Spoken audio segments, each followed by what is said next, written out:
It looks like you know some kind of truth with the Two of Pentacles energy. Alam mo nakikita ko that you're glowing right now.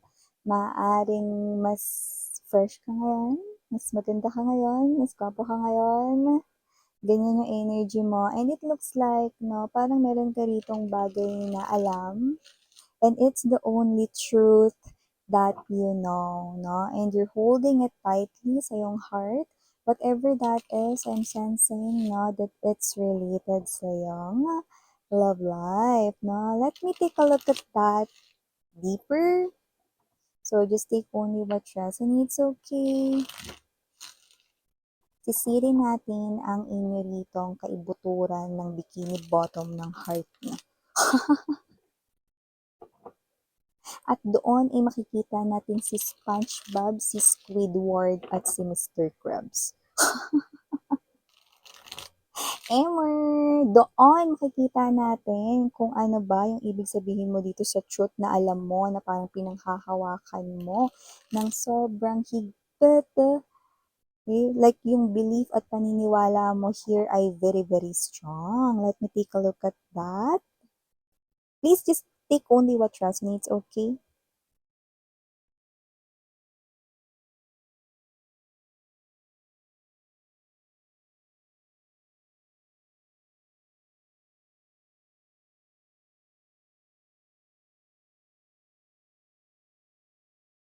Ang dami niyo ng pinagdaanan na dalawa, no? Dumaan na talaga kayo rito, no? So, samut-sari talaga, no? Na pagsubok with the Five of Wands energy.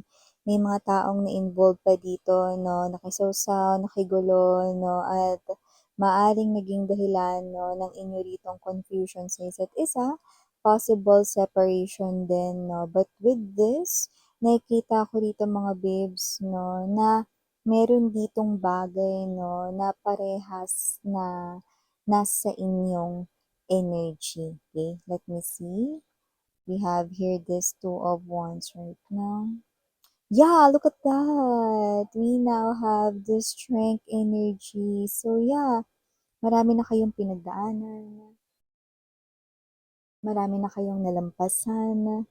Kung sino man tong energy na to with the strength card energy, no, nakita ko, no, na ang huling pagsubok ay inyo ng malalampasan, no. Nakita natin dito, no, ang energy ninyong dalawa. So, nakikita ko rito, no, na tapos na at ito na ata yung pinakamatinding pagsubok na pagdadaanan ninyong dalawa sa inyong connection o relasyon, no? Nakita ko rito na during the separation, you're waiting for this person right in here. And this person here during the separation, nakita ko rito that this person here feels very lonely talaga. We have here this Queen of Cups energy. During the separation, hindi mo alam kung bakit ganito yung nararamdaman mo. Parang alam mo sa sarili mo na one day, this is still meant to be. You guys are still meant to be. Even though hindi mo alam anong klaseng craziness yung naiisip mo, ikaw ba ay wala na sa sayong sariling sanity or whatever, but you have this sa yung mind, no? So you are not forgetting this person here because you feel like that you are still meant to be. That destiny, no, I will bring back dito sa inyo. Yeah, look at that. We have here this Wheel of Fortune, no? Kakasabi lang natin ng destiny. Yeah, it's worth the wait. Seven of Pentacles energy. You could be a plantito at plantita, but doesn't have to be. Maybe may pag-value ka lang sa nature, no? Or whatever, yan, no? Yeah, yung simple na parang ano, ayaw mo lang ng makalat or whatever, no? Pasok pa rin sa banga. Yung nakikita natin dito. Ace of Wands. Wow! Tago-tago pa kayo. Kiss rin naman ito. Di pa kayo humarap sa akin, you know? So whatever the case may... Kiss? Whatever the case may be, I do see you guys, no, coming back here sa piling or sa arms ng isa't isa. Oh! Hindi yan galit na galit ha, pero nagmamadali, no? Alam mga babes, no? Sasakyan yung gamit niya, no? Pero yung nakikita ko dito, no? Is yung makaluma, no? Someone, no? Wearing an armor and driving a horse. Yeah! Tugtug, tugtug, tugtug, yeah! Ganun. Ako pa rin 'no, yung sound effects dito ba't meron pa bang iba? Oh, Three of Wands energy, see? You're waiting for this person here and this person here ay coming towards you, Two of Cups, see? Wow, this is really meant to be. I do see you guys looking at each other dito, no? But dito sa inyong muli ritong pagsasama at pagkikita, no, na malalampasan niyo rito ang huling pagsubok, nakikita ko dito. Okay, na kayong dalawa ay mas magiging matatag at mas magiging matibay, ano. Para sa iba pang information, no, na nakikita ko dito bago yun, batiin muna natin lahat.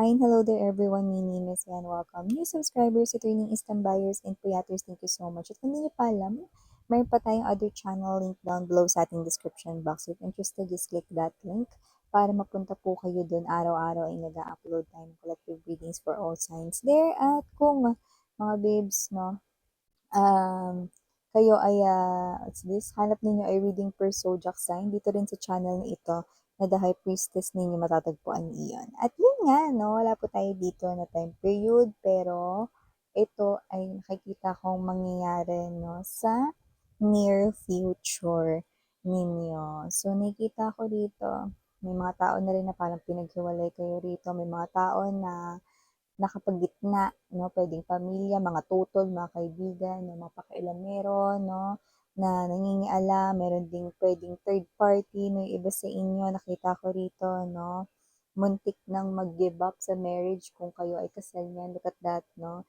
you are wearing here the wedding ring, no, while the other one ay holding yun, see, look at that. I do see na kung sino man yung mga energies na ito, nakikita ko rito, no, na may mga pagsubok na kayong nalampasan, no. Nakita ko rito na may mga malalaki na ring pagsubok dito, no. At yung pinakahuli na pagsubok na nakikita ko rito ay inyo pa ring malalampasan yan, no. Actually, marami na kayong pagsubok dito, no, na nalampasan. Okay? Pero nakikita natin dito na yung pinakahuling pagsubok, no, ay ang pangangaliwa. Yan, no. So, whatever the case may be, nakita natin dito, no, na meron ditong klase ng energy, no, na nagkamali, okay?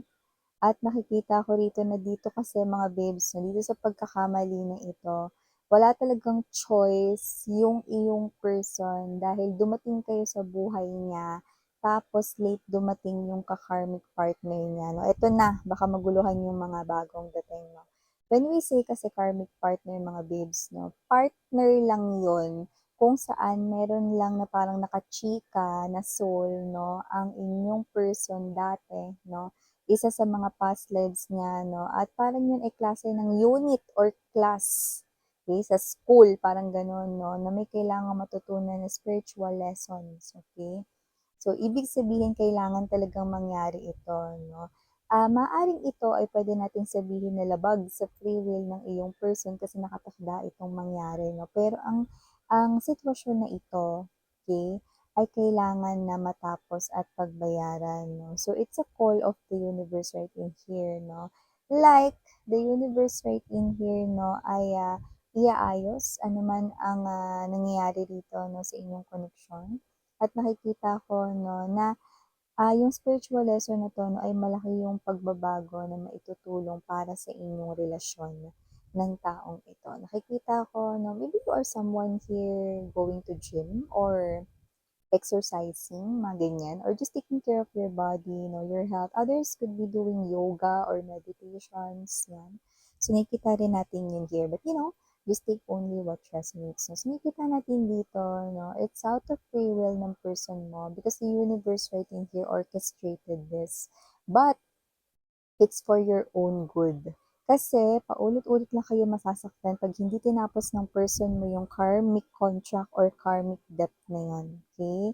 Maganda yung isang bagsakan na lang. Yan, no? So whatever the case may be, you also learned a lot with the hermit energy. Pero maaring hindi mo yun, what's this? Pero maaring hindi mo yun as in talaga alam na ito pala yung mga bagay na kailangan ko matutunan, no? Pero nag-grow ka rin.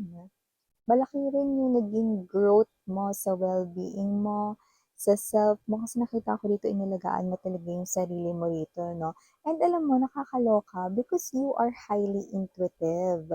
When we say you are highly intuitive 'no, nakita mo rito na yung inyo rito na parang yung kasagsagan ng inyo ritong separation ng person na 'to, yung nagkakagulo na kayo 'no, you feel that, calm sense or calmness vibe sa energy mo 'no, at nagawa mo pang sabihin na, "Ano ba 'to, nababaliw ba ako?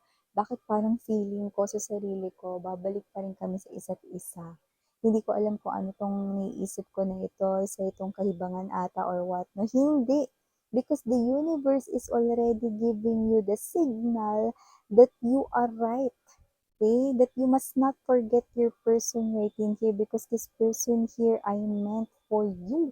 This connection is meant to be. Ayan mga babes, ulitin ko lang, no? Hindi po tayo dito para makailam sa plano ni universe, no? Dahil si universe yan, no?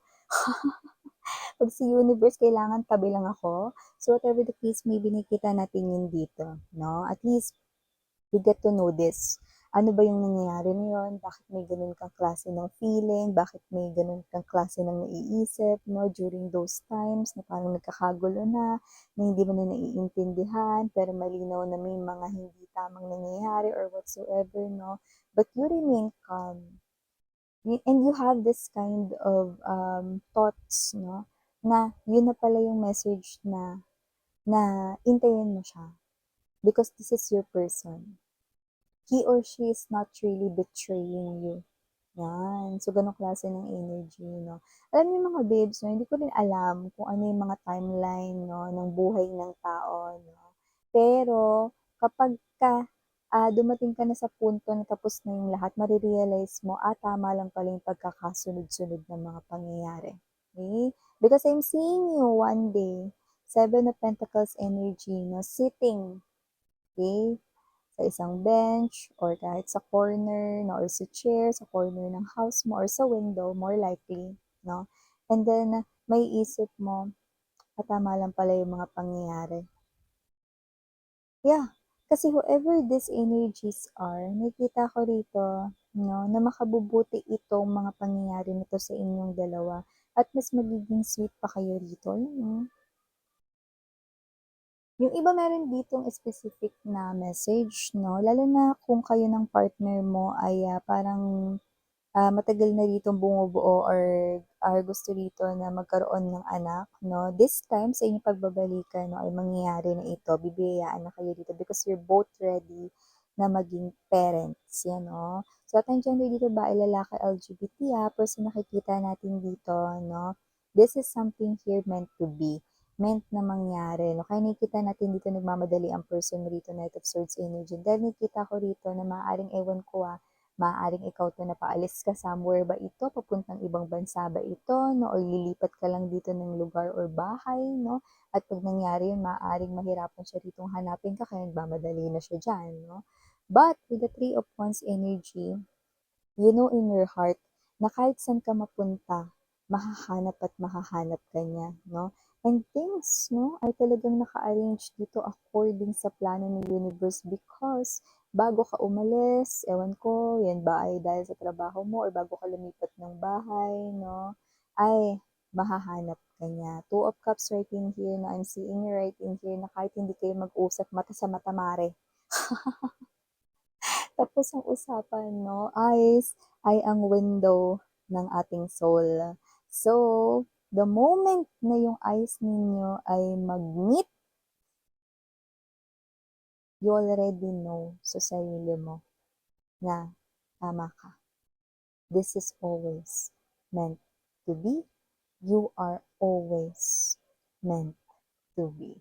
Ay go. So, initials na tayo. We have here capital letter A, capital letter N, capital letter M, capital letter E, capital letter C, and capital letter J. And also have here capital letter S. For other letters, no, maaring small letters na po ito. We have here O, S, R, U, and last but not the least, R. So, ito yung mga messages right here for you guys. Maaari may mga doble po dyan. Kaya naman just take only what resonates. Again, I'm Rihanna, only for the girls and Yana, do not for the boys. Sarang I love and light. 안녕.